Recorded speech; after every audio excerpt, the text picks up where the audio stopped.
Welcome to ECOPS Carbon Accounting. Creating products. In the Client Management menu, click on the Product tab.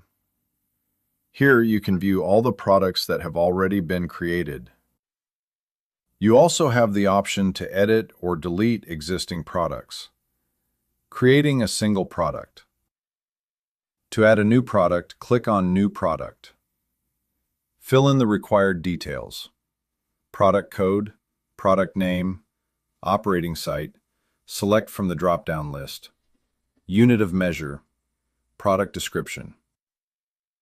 After entering all the required information, click on Create Product. Your product will be successfully created and added to the product list. Bulk product upload.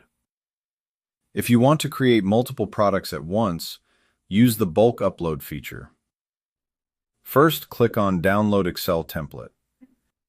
Fill in the required details in the template.